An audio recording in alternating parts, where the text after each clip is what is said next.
Chev, another big win on the board there, but I think the conversation I might have had with you at half time would be a lot different than what we're having now. Yeah, without it sounding too cliche, it's definitely a game of two halves. Fortunately for us, we'd done enough in that first half. I felt that first half was as clean as it could be, and the second half massively different contrast to what we'd set out to do. So a lot of learnings in that, a lot of lessons for myself and for the team. Just spoke about how the gap between your best and your worst has to get closer to be championship level team. I just didn't think we were ruthless enough to do what we needed to do in that second half. I thought we took us foot off the gas and took poor choices really. And the 24 points reflect that they scored against us in the second half. That wasn't circumstance, it were choice. We just fell away from what we'd been doing so well.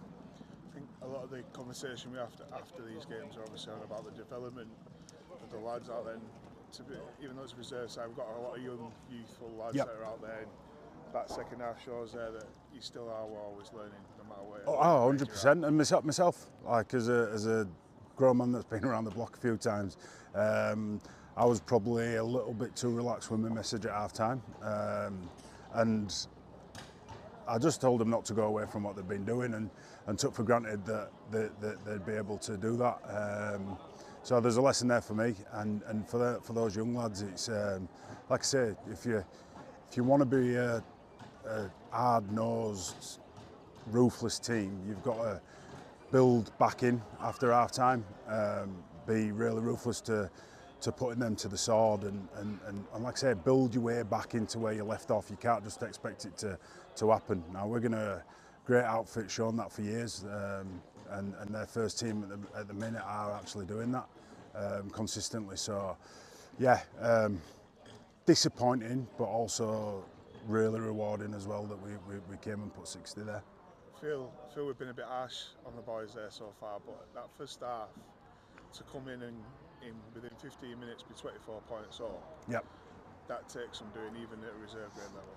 Yeah, and I probably am being harsh, but I say it forever and a day. I'm building these kids for the future. It's not what's happening right now, and they've got to take that lesson and take that on the chin. Is that if you want to be what you're striving to be, then you've got to be hard-nosed, ruthless, and want to have that killer instinct and get after it.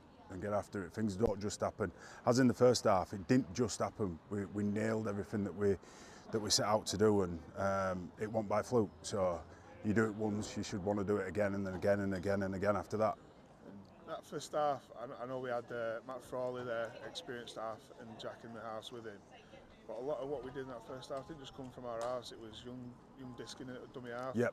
Instead, I thought the three middles were outstanding in the first 20 minutes. They really complemented each other. One carry helped the next carry and the next carry after that, and then Cine and Frawls just had something to play off and executed on that. My message to them before the game is it's a very simple game. It's an hard game to play, but it's a very simple game. Sometimes overcomplicated by coaches, by players at times. You keep it simple, do it to the best of your ability with that hard, rugged edge, and execute. Things happen like that, what happened in that first 20.